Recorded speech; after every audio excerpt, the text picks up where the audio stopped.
Hello, everyone. Welcome back to I See What You're Saying, the Disciplined Listening Podcast. I'm Michael Reddington, and today it is my pleasure to welcome our next guest, Mike Inman. Mike is a senior partner at Tableforce and negotiationtraining.com. He is the former head of procurement for NGM Resorts International and American Airlines, among others.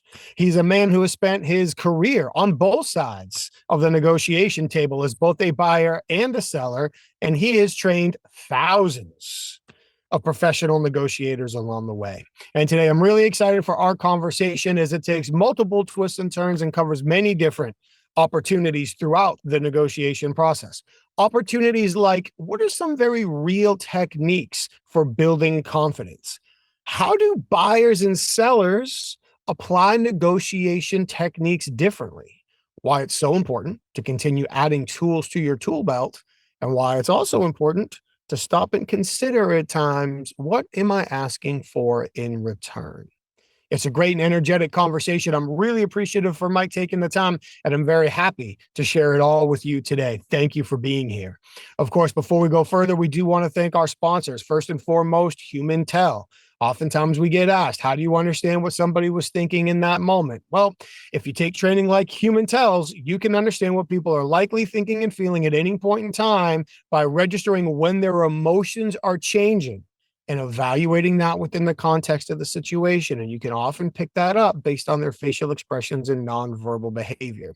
You can learn how to do this and more with HumanTell's best-in-class online training at humantell.com. And when you choose the program that's right for you, please enter the code persuasive25 for 25% off of all of their online training.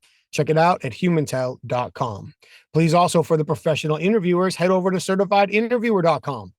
That's where you can see all of the resources that the International Association of Interviewers has for professional interviewers. Online training, in-person training, interview resources, legal updates and resources, community and networking opportunities. And of course, that's where you can learn more about the Certified Forensic Interviewer designation. What does it take to qualify? Well, what does it take to pass the exam? And then once you have, what that can mean for you in your career. All of that and more over at certifiedinterviewer.com.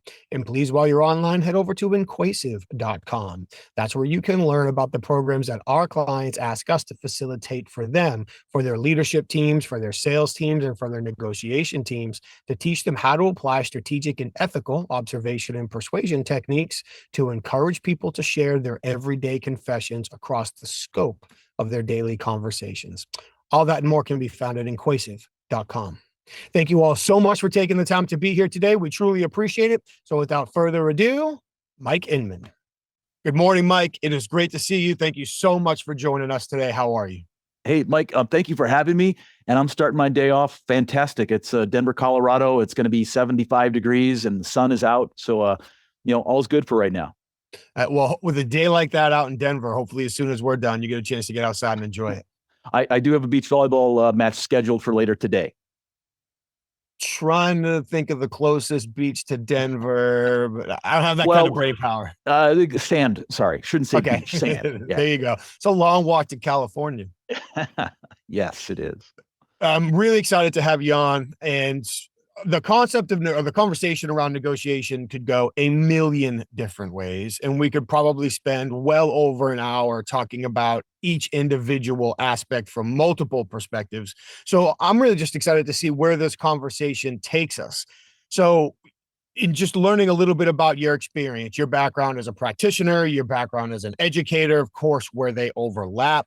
What I would love to do is start just with a broad question and then just run with the conversation from there. So in your experience as both a practitioner and an educator, what have you found to be, if not several of the most reliable or impactful negotiation techniques that help lead to successful agreements? That's a great question. I'm going to lead with something that's going to sound kind of silly, actually.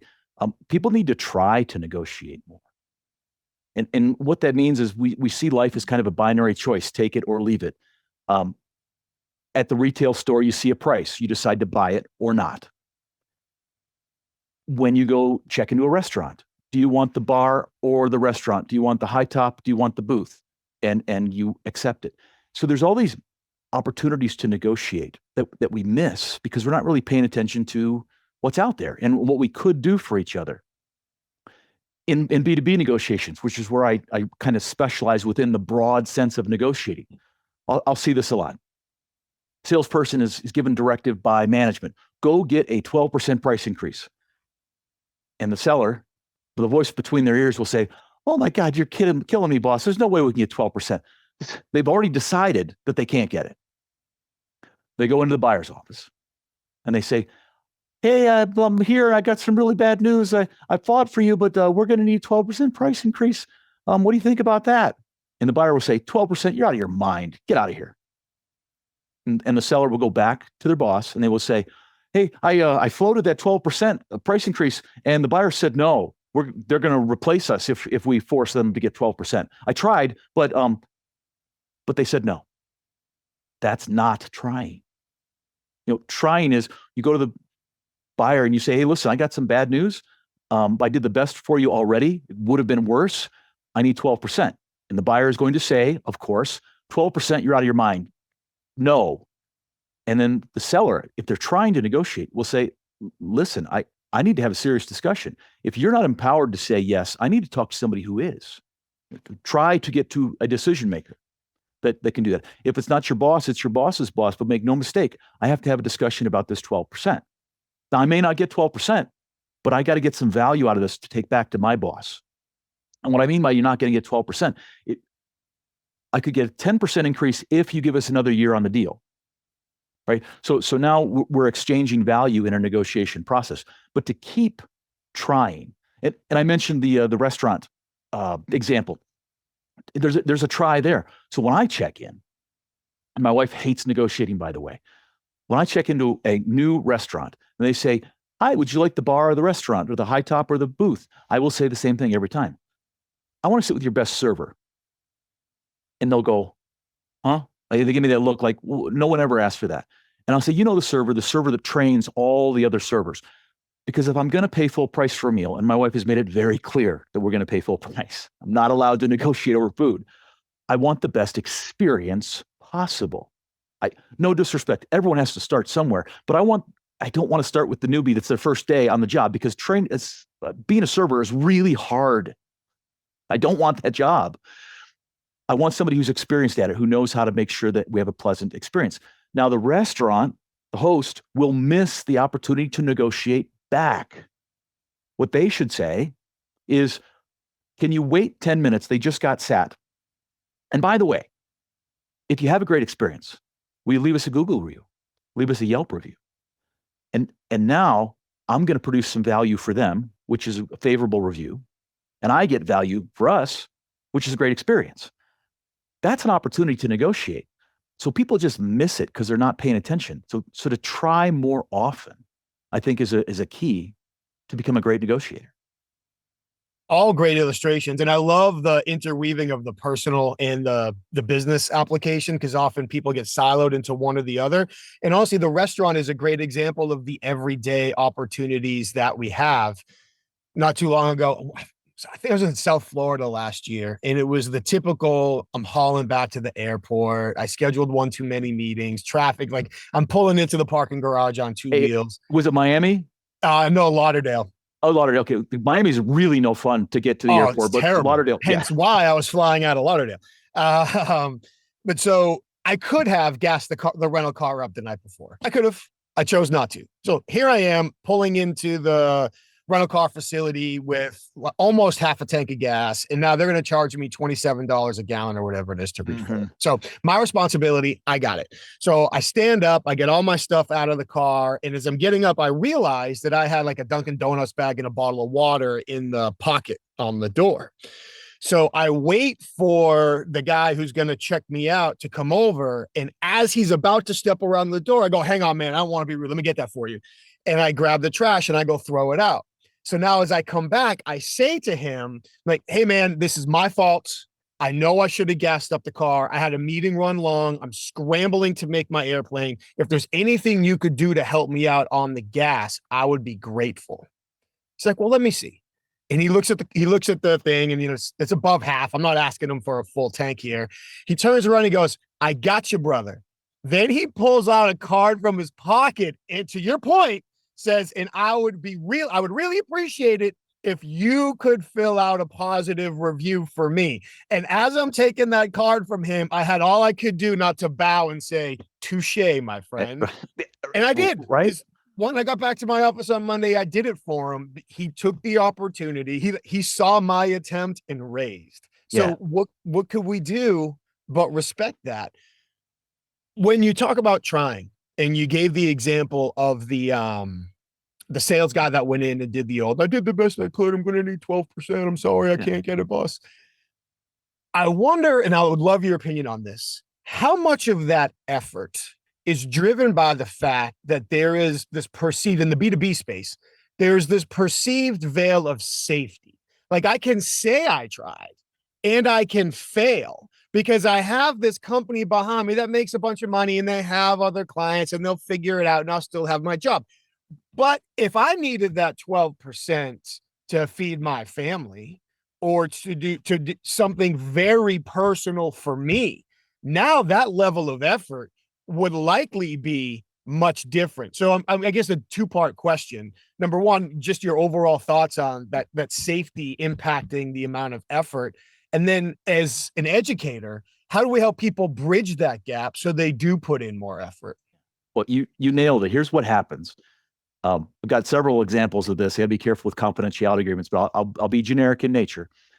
If the comp plan is revenue based, you'll see a lot of deals come in at the bottom line. Because even though finance won't tell salespeople where the bottom line is, and that really frustrates salespeople, why won't they tell me where the bottom line is? Because you haven't earned the trust to know where the bottom line is. I told that story, and two salespeople said, "We know what the bottom lines are." And I said, "Come on, you don't know where the bottom lines are." They said, "No, we do. We work with finance." And I said, "Well, how come you have access to the bottom lines?" And they told me this negotiation story where finance had created a spreadsheet and had hid some columns with the real bottom line to do the right calculations. And these two guys saw that the columns were like A, B, C, D, F. Wait a minute, where's E? And they unhid it. So they found this information. They had a discussion with finance. They came back. They delivered a deal closer to their opening position, where they started the negotiation, market price.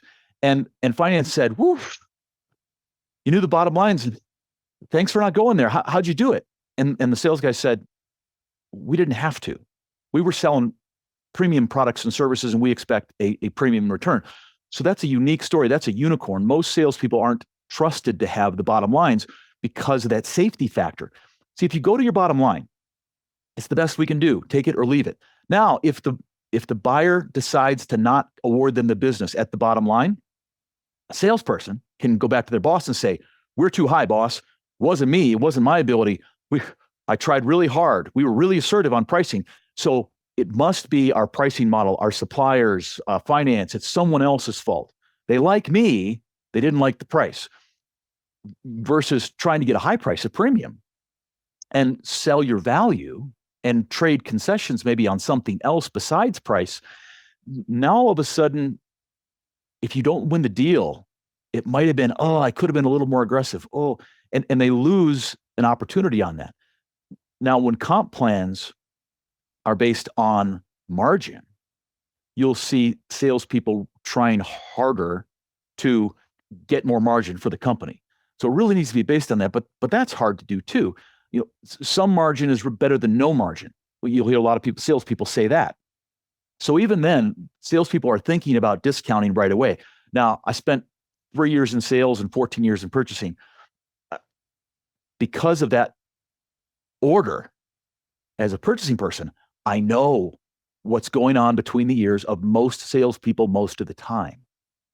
So I can use that to my advantage to create leverage with the salesperson. If I know they're already thinking about discounting when we're negotiating, I have an advantage. So, I would say the comp plan is really important. Design it well to incent people. I did have a lady in the hotel industry selling products and services into hotels, of which I spent a lot of time on the buy side. And it came up. If a buyer says, I need you to be at this price, here's where I need you to be. What do you do, Mike? And she said, I have an example that's going on right now. I have an answer that I gave. And I said, let's hear your answer. And she said, here's what I tell them. Do you want me to miss my mortgage payment? Because at that price, I'm not going to make my sales plan.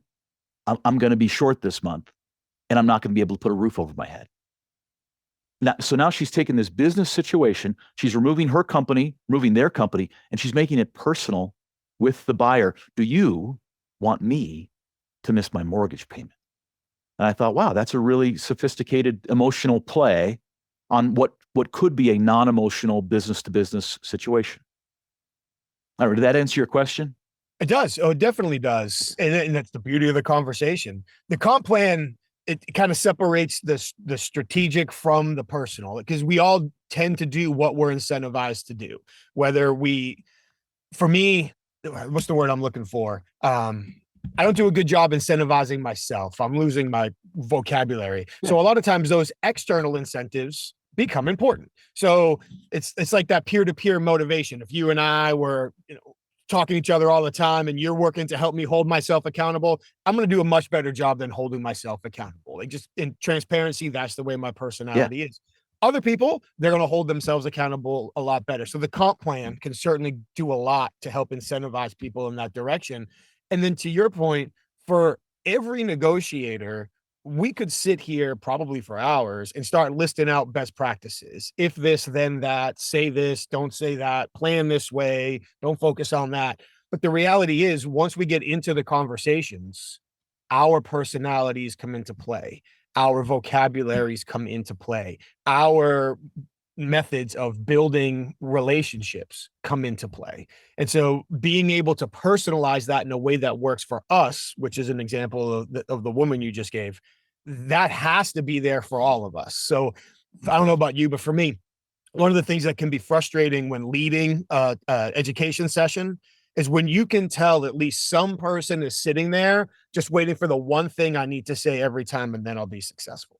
Like, brother, if that existed, we'd be having this conversation on my private island. Like, we can give alternatives, but if we don't understand, theory is not the right word, but if we don't understand how and why something works in the context of how and why it works, then we won't be able to ad lib or adjust on the fly. We joked winging it earlier. It's not winging it, but we won't be able to adapt the strategy on the fly to be successful in those moments. I love everything you said. I've read advice. I try to be a lifelong learner. I'm learning the craft while I'm teaching the craft. And every once in a while, I'll see an article, and there's one very famous person that I don't want to mention their name because I get in trouble when I poke bears. Sometimes they don't like to be poked, and we end up this internet debate. But they said 100% success rate closing deals with these 4 techniques. And I'm like, well, first of all, every student in high school knows anytime something says always or never, then it's probably not that answer. There are no certainties in life, but it's marketing. So, I'll let them off the hook. But what salespeople, I think, fail to realize is that buyers are paying attention to these same articles. We're all on LinkedIn. We all get the same similar feeds in the algorithm. So when it says, here's the number 1 sales technique to use, and it's on one of those nice Instagram infographics, buyers are reading that too. So then later that afternoon, because salespeople get right on it, the email comes in with the exact same technique that the buyer just read about in the morning. And then they go, you got to be kidding me. The guy thinks he's going to trick me into into responding to this email. And if they didn't read it on LinkedIn, buyers, because they're dealing with multiple suppliers all the time, they start to see these patterns. The 3rd salesperson this week using this particular email open line or something like that. It's like, do you not know that's not my first rodeo? I mean, buyers within the first year start to see these sales patterns, and they get really old especially when they are not authentic. When it's a part of the sales process, it becomes very apparent that it's a process to the buy side. And now we're not building a relationship. In fact, I would argue you're damaging the relationship. I think being authentic, imagine these are all tools. If I was a carpenter and I've got all these tools on my wall, I shouldn't use the same tool all the time. If all you have is a hammer, everything starts to look like a nail. You build a pretty funny house. So what I tell people is, I'm going to tell you about 20 different tools. I'm going to tell you about how I use the tools. I'm going to tell you how the other side perceives using the tools. And then it's up to you to figure out the right way to use the right tool at the right time for you. Because you're different than I am. And then if you're being authentic in using that tool, I think you have a better chance of A, success, and B, building a relationship with the other side where they feel like you're being authentic and truthful with them. Can I give you a real example that just happened of that? So I'm on a different podcast. We're doing pop-up negotiations where we're just practicing techniques. And there's 3 of us that do it. And in this case, I was the observer watching a technique. And the technique was called mirroring, which is very famous FBI technique, where you basically repeat some words, a word or some words that the other side says, and see what happens. So this person, Fred, happened to be a lifelong salesperson, and he teaches salespeople. His technique was mirroring. So as the buyer in the situation was negotiating, they said something about sweet and tart. They were buying apples, nondescript. It's a commodity. Yeah. And Fred says, sweet, tart, sweet and tart, sweet and tart. He said it 3 times. So that was one use of mirroring. Later in there, he asked for a price, and the buyer said, well, $8.50. And he missed an opportunity to mirror $8.50. So as we were doing the debrief, the observation, I said, Fred, you're using this mirroring technique, but you're not using it the same way I would have used it. What's going on? And he said, well, I'm building a relationship using mirroring. And I said, explain that further. And he said, well, I'm repeating their words so they know that I heard them. And that's why I'm repeating the words. And I said, so different use of the same tool, mirroring, from a salesperson versus a purchasing person. Now here's how I, as a purchasing person, would use that tool. I would say $8.50 and make the salesperson then defend why $8.50 is a number. I'm trying to gain information from the other side. So when a buyer uses mirroring, they're using it to get the seller to reveal more information. When a salesperson uses mirroring, they're trying to build a relationship. Now, that's just one data point and just 2 people. But I thought it was fascinating how you can take one technique and it's used differently from each side of the table. Does that resonate? Does that make sense? Oh, it resonates perfectly. And I'm going to dive further down that road in just a minute.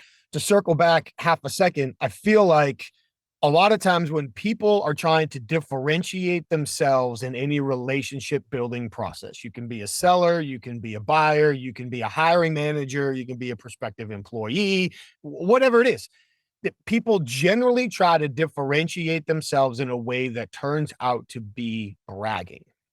So if we do it in selling, our product does this, our company does that, I've been doing it for this long, whatever it is. But in reality, to your point, often, especially in the earliest stages, the best way to differentiate ourselves is to talk to somebody differently than everybody else talks to them. As you just said, a buyer, oftentimes, so pick one. So there's a group I'm working with right now. They do contract negotiations for their clients. So when we started working with them, you're not just differentiating yourselves from your direct competitors. You got to differentiate yourself from every single other person that's reaching out to your clients to try to get a share of their available wallet.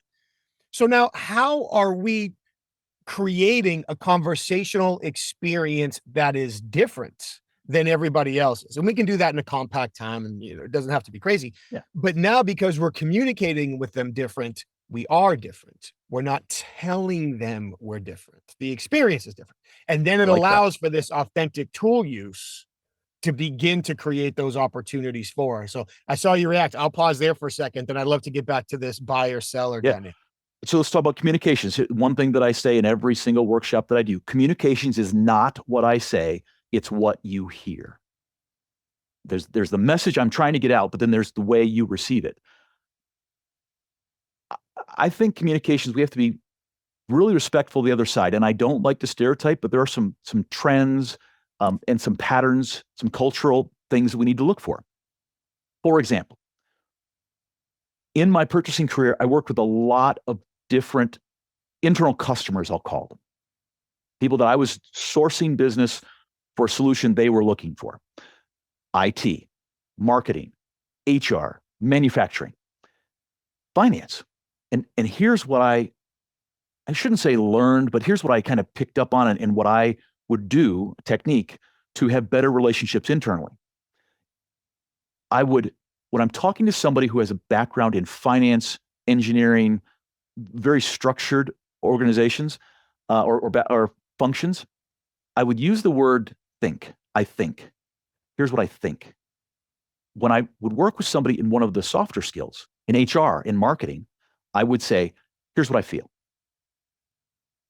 Now to me, I'm indifferent. I'm agnostic. Because it's what follows is the important thing for me. But using a word that resonates more likely with people in that profession is my way of leading the conversation. So you get me, right? I get you. I'm trying to get you. So hopefully you'll get me back. And just making that little effort in choosing the right word, working with somebody. One of the things I think, I don't have data that says this made me successful. I felt more confident. I felt like I was trying, and I felt like that came across when I was working with somebody else. I think you're on the right track there. I don't have the science behind it either, but that's one that I would vouch for. And I would say I would continue with that. Not that my opinion matters, by the way, but the logic behind it and the application, I think, is consistent. And to your point, the word choice does make a difference.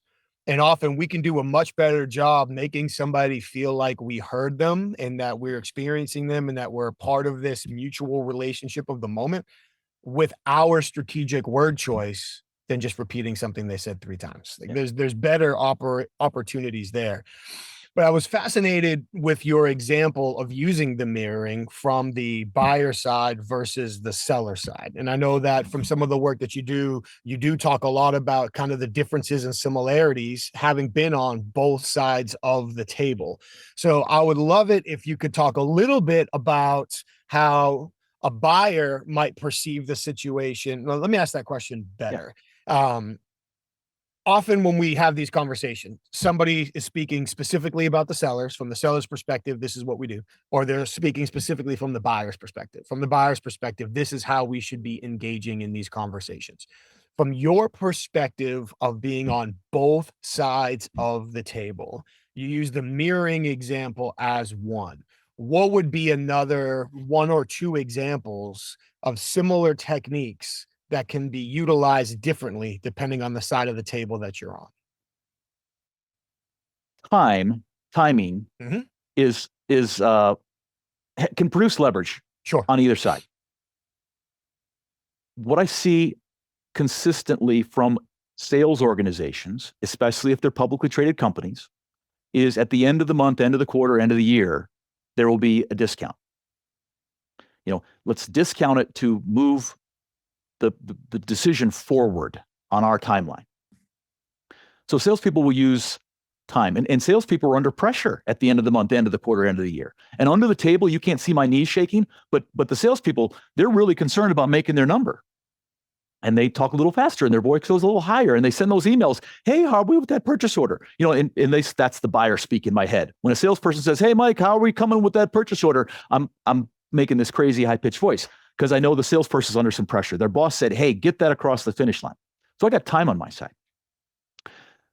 And by the way, when a salesperson says we can give you a 12% discount if we can get the order in this year, I as a buyer go, thank you for that knowledge. I know I can get that 12% next year. Thank you. Amen. Right. So you think that you're going to make me speed up? You're not. No. Now, if it meets my timeline, and I'll talk about that in a second, then sure, I'll take the 12% now because it's easy. The 12% next year is harder to get. I may have to, look at you a little more sternly. I may have to use some FUD, fear, uncertainty, and doubt techniques to go back and get that 12. I know I can get it. You go check with your boss, go check with your boss's boss. Now, here's what salespeople don't know about purchasing people and time. Been in hundreds of decision committee meetings where this identical thing happens. The decision will get made. Go with Mike Reddington.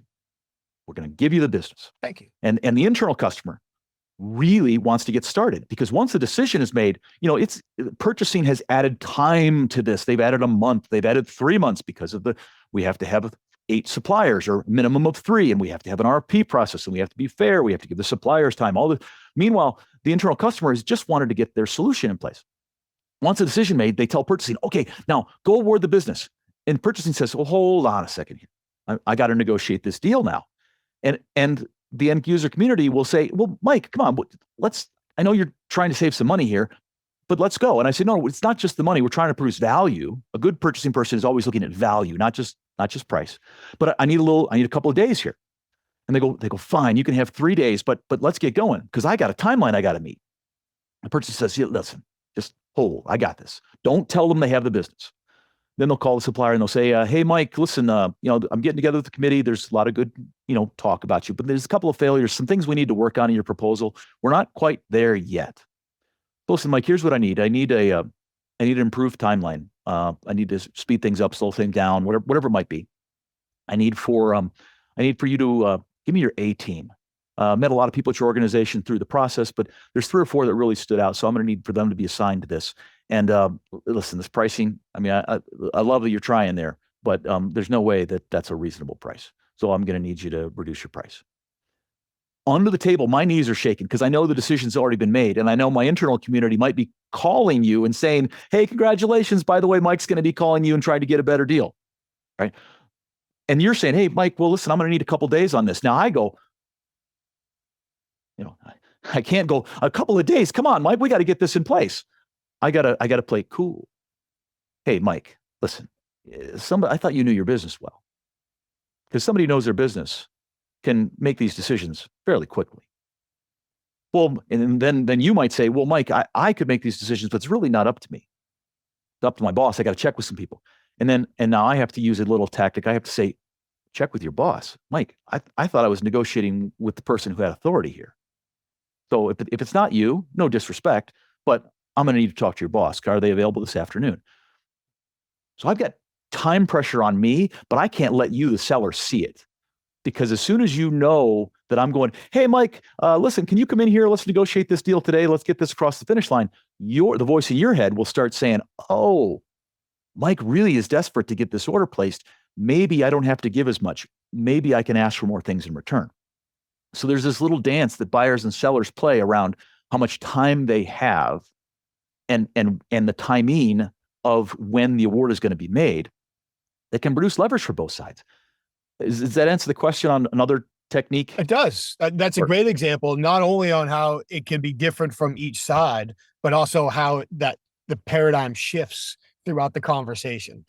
Or throughout the process, excuse me, that it might be more in somebody's favor at one end than in somebody else's favor at the other end, and understanding that shift. I think that's a really great way to look at it, especially the little peek behind the scenes on the buying side that, yeah, okay, this is who we're going to go with, but now I've got my job to do. And got my job to do on both sides. And here's what I've found to be, and I would love your input on this, part of the trickiness of it, and even reflected with some of like the questions and things that you offered in the example, is that the negotiators tie their self-image to their part in the process. So on the buying side, yes, I need to go negotiate the deal, but it's also like, I got to go negotiate this deal because now that they want to do it fast and I told them they got to wait for me, I got to come back with some cool stuff for them. And so now, because we attached our self-image to this, it's no longer a B2B transaction. It's Mike versus Mike. Now it has this whole new dynamic because we've now taken our eye off the ball. The ball is to get this new solution out of, we want to get it at a valuable rate, the value of the entire deal. It's got to be there, but we want to bring this new valuable solution along with hopefully a positive, sustainable relationship to our internal end user. That's the ball. But now when it's our turn, it's like, oh, let me be the hero. And now that we get our self-image involved, we lose that and start creating more additional hurdles that don't necessarily have to be there. I love that you picked up on that. I don't think I think about that often enough. You're absolutely right. There is the ego of the negotiator in front of your internal customers who you've just told to wait for 3 days. Let me take this, see what I can do. Because now you have to produce some value going back. I do think that's very strong in there. And there is a competitive nature. I see a lot about collaboration. Collaboration is a wonderful thing. There's a ton of value in collaborating, but make no mistake. After you're done collaborating and growing the pie, making the deal as big as possible, there's a competitive nature, which is both individual, me against you. It's company against company. There's so many dynamics that go into how do I get value so that I can show my boss that on my goals and objectives, I have a raise and a promotion that I'm trying to get, and the more value I can bring back, the more likely it is I'll get more responsibility in some way, shape, or form. While you on the other side, you're trying to hit, as a salesperson, you're trying to hit your goals for the quarter. You're trying to get a raise too. You're trying to get a promotion too. So there is a competitive nature to negotiating, even in collaborative negotiations. We can almost compete to collaborate. Let's the two of us get together and throw all sorts of creative things. We can make the deal a longer term deal. We can change specifications. We can change the delivery date. Should we use your freight provider or my freight provider? We could, what else could we do? Payment terms. Your interest rate versus my interest rate, the cost to borrow. There's a ton of stuff that can go into a deal that you can collaborate on who's got the better. But if your interest rate is 7% and my interest rate to borrow is 5%, so we should borrow at 2% at 5%. How do we split up that 2? Do I get to keep it because it's my rate? Do I get to keep it because I'm the buyer? Do we split it a point to point? Well, that's just a math equation. So there's this collaboration that can go on, but then there's the competitive side that I think is very natural in life. And I do think competition is a good thing, as long as it's driving the right behaviors and not negative behaviors. Yeah, which is all the delicate balance for all of us.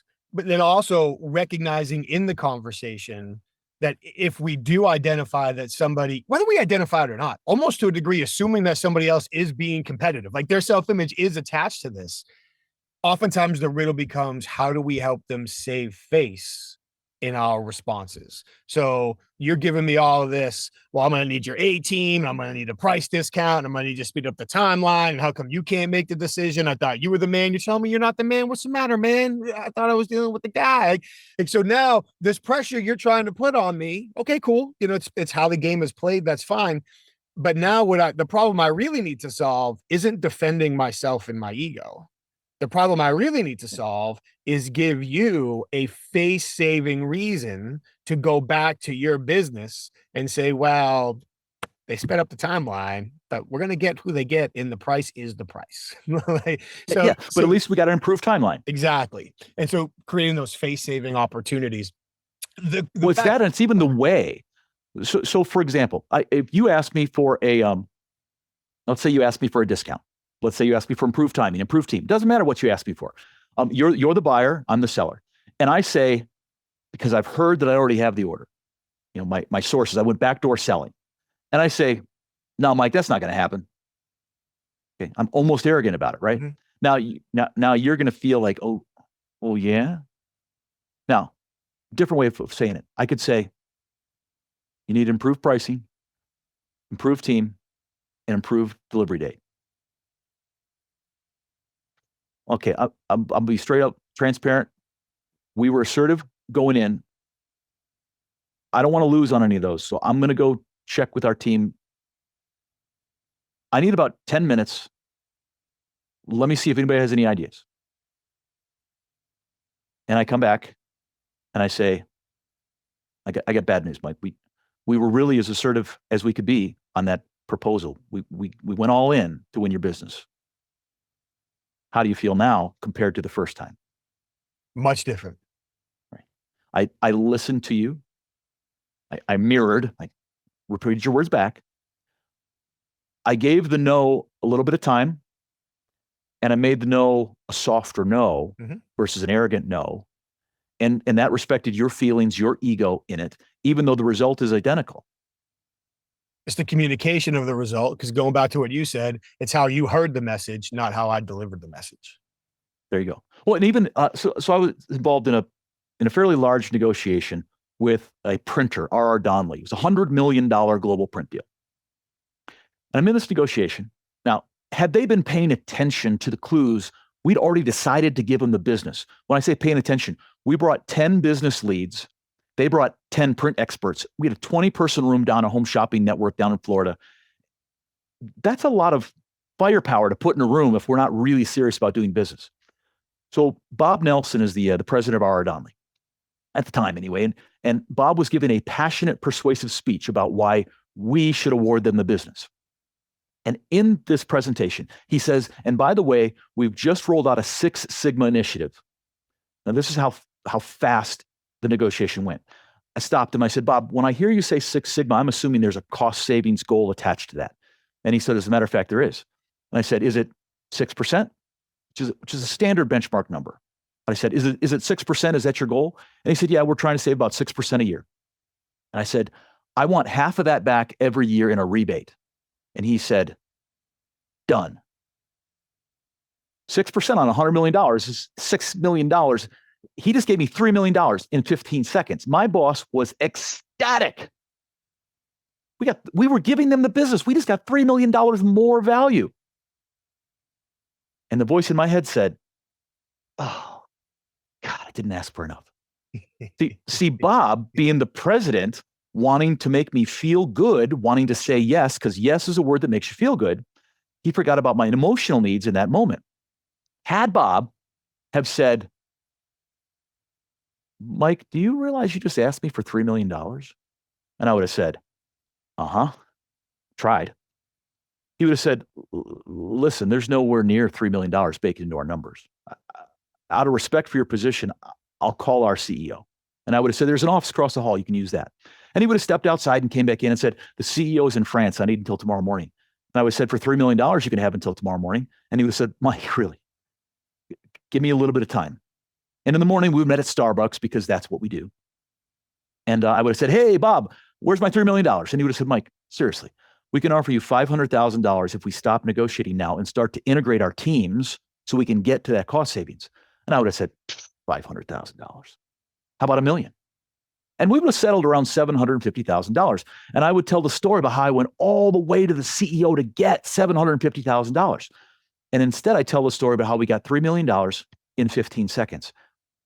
And I'm unsatisfied. I don't want to be greedy, but I'm competitive. Was 6% really 8%? And could we have got 60-40 instead of 50-50? Could I have delivered 4.8 million instead of 3 back to my company? I don't know. What I know is Bob wanted to make me feel good by saying yes. And he ended up leaving an unresolved question in my head. How much more was there?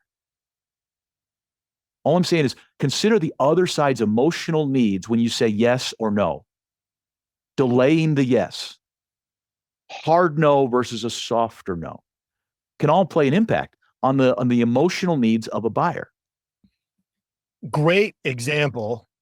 You probably had to put yourself through a little bit of emotional trauma going back through it and unearthing that unanswered question. So I appreciate Let me talk about this. Bob and I have had dinner together twice in Vegas.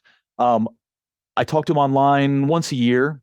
And the reason I want to say that is, and a lot of the people in my stories, I'm Facebook friends with Bob on Facebook. He's not on there a lot. Paul Lagudi is the president of a supplier in Vegas. I'm friends with these people outside of the negotiation. So negotiations doesn't have to be an I win, you lose. Even when it's tense, you can actually build a relationship through the negotiation process. I didn't say it's simple and I didn't say it's easy. But if if you're paying attention, if you negotiate properly, you should have a better relationship because of the negotiation process, not in spite of a negotiation.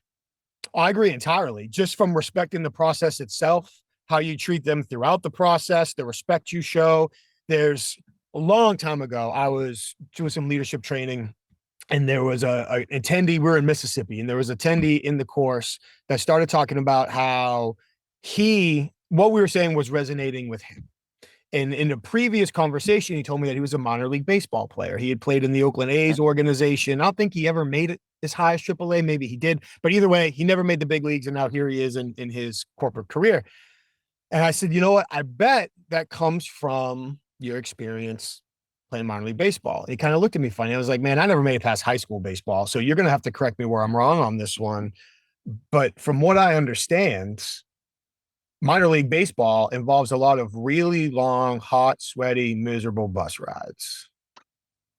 My understanding. A lot of terrible meals, a lot of really uncomfortable hotel stays if you actually get them. Not a lot of money. The people that are there generally come from all kinds of different backgrounds, but the thing that unites them is the shared sacrifice.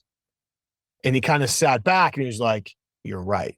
So when you go through that negotiation process with somebody, there is that shared experience that you're building together. And now that shared experience becomes the common bond to build the relationship on long term.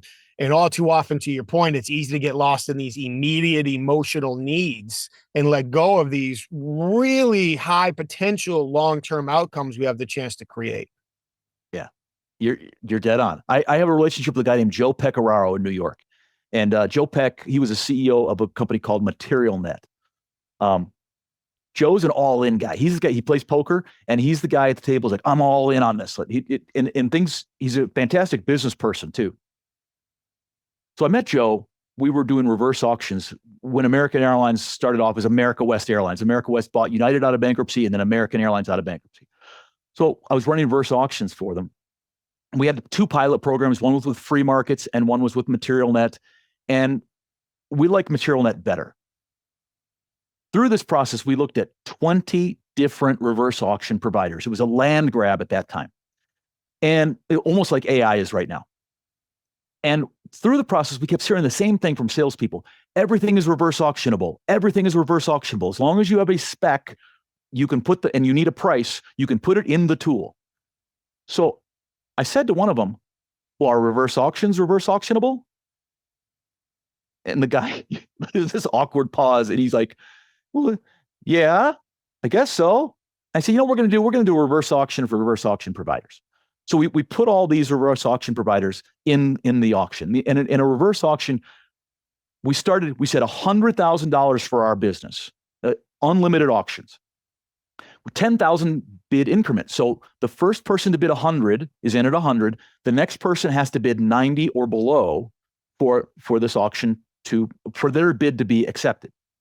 Start at 100. We go to 90, go to 80, 70, 60. Prices going down. We're just, as buyers, we're like, oh my God, we had $100,000 budget. We're already half our budget. This is amazing. Keep going down, down, down, down, down, down. Joe Peck comes in. $9,999 is the bid. Now the minimum bid group is 10,000. I get an instant message from Joe. I win. Right? Because he's figured out that the system won't let anybody bid below him. Right? Smart guy. I'm willing to pay him $9,999. No problem. I was willing to pay him 100, but the market took it down. I get another instant message come in through the messenger from another supplier. Mike, the system won't let us bid below 9,999, but we're going to give it to you for free. That is our offer. We're putting it in the system. I DM Joe back. I said, Joe, it's not in the system. You tricked the system. Good for you. I'll give you credit for that, but I've got to offer at free. What are you going to do? Joe messages me back. Mike, I am not going to pay you for the right to do your auctions. I said, no, I'm not asking you to pay us 10 grand. I'm asking, will you match the 0? Joe says, done. So now we get this great auction provider at no.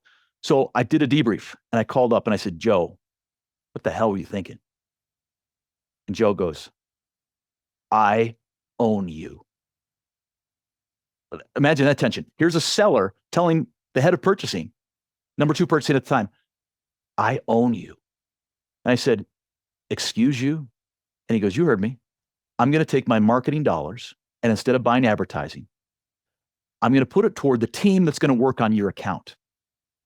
And when I need a reference, when I need someone at a conference, when I need someone to say great things about MaterialNet, you're going to be my front man. And I said, Joe, I am nobody's shill. I want to put that right now.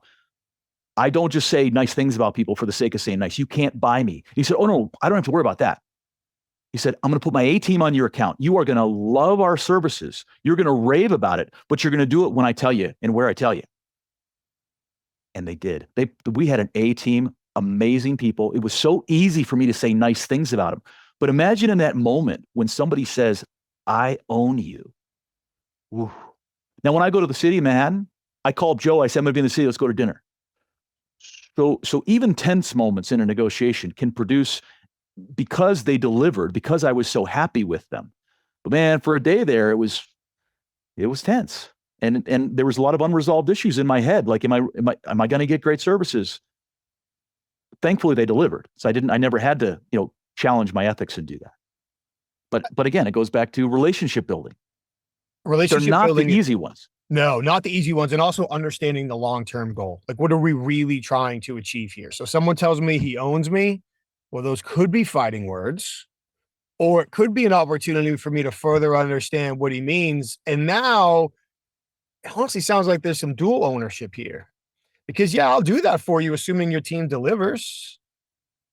So now if you really want him, if he wanted you as his front man, he's got to deliver in order to do that. So, all egos and word choices aside, keeping that long-term goal in mind is what steers the relationship. Right. So for the sellers out there, let me tell the story a different way. The salespeople who came in and said, yes, you can have a discount. Yes, you can have a better team. Yes, you can have better delivery. Yes, yes, yes, yes, yes, yes, yes, are not the salespeople that I have relationships with to this day. They were a dime a dozen. You're white noise. If you just come in and just give me everything I asked for without asking for anything in return, there is no opportunity to build a relationship. You're a pushover. I want smart business people. I want to do business with smart business people. When I'm making mistakes, I want people to push back and say, Mike, you don't have to say, Mike, you're an idiot. Although I can take it if I'm doing something wrong. I believe we all need to know, if we have spinach on our teeth, the kindest thing we can do is say, hey, Mike, you got spinach on your teeth. Now, you don't have to say, you got spinach on your teeth. But to pull me aside and say, hey, Mike, this is a mistake. I've seen 12 customers in the past year and a half try this, and this won't work. And here's why. I love salespeople who push back and don't just say, yes, we'll do that for you. So that's just the thing. I think building a relationship sometimes requires pushing back on the other side and saying, I don't think that's in your best interest. And then having a good rational reason why.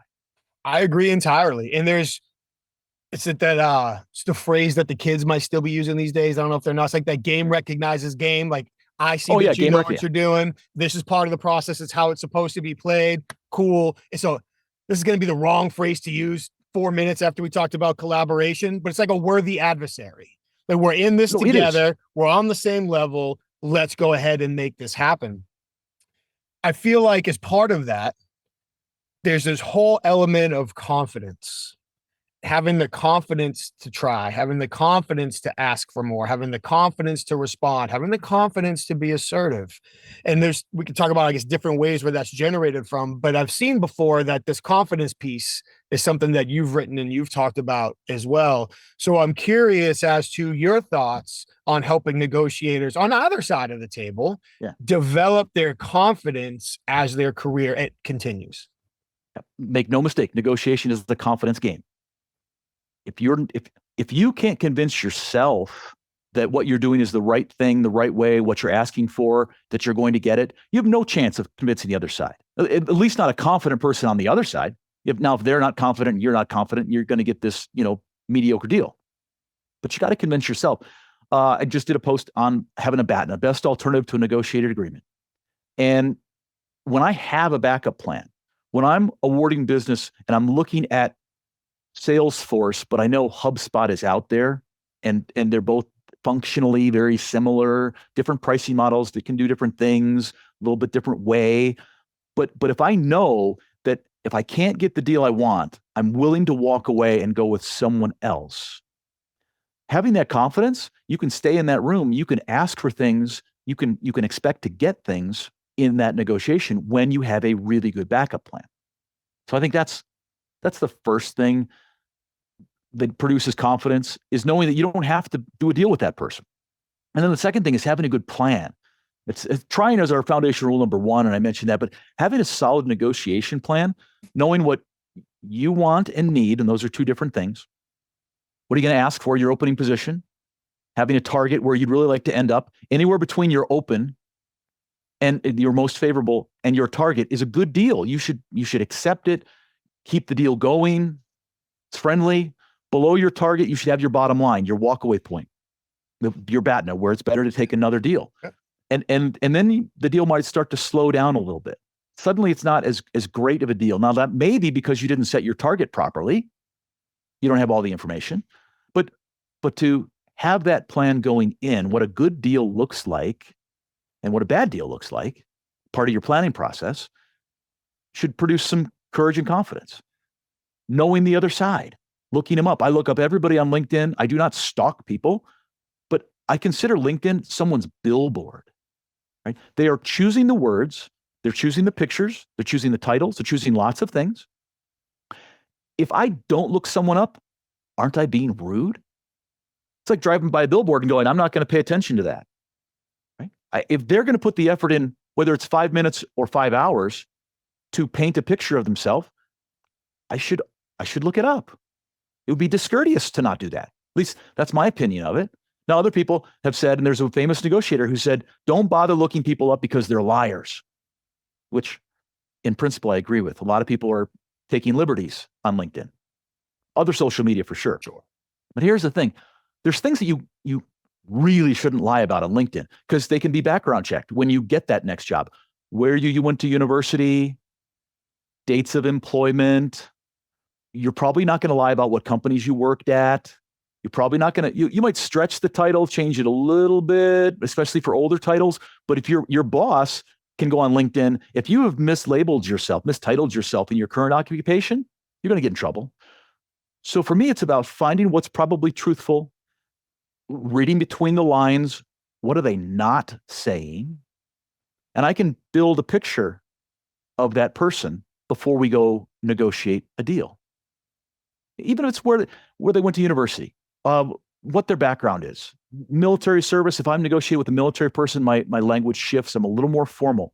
Yes, ma'am, no, ma'am, yes, sir, no, sir, out of the gate until proven otherwise. If I'm negotiating with somebody from a more collective culture, from the Nordic countries, there's a little more we, us talk that comes out of my mouth.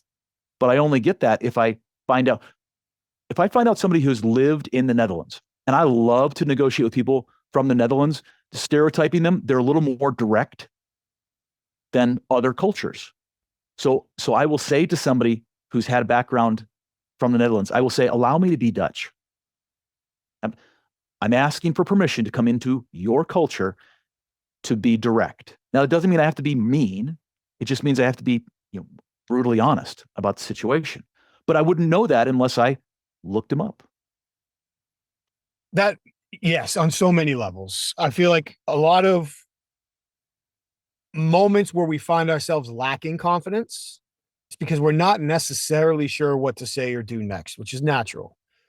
But if we can address as many variables as possible before the conversation starts, then there are going to be fewer moments where I lack the current idea of what to say or do next. And to your point, the proper planning addresses that. One thought on the lying piece. Lie to me. Lie to me all you want.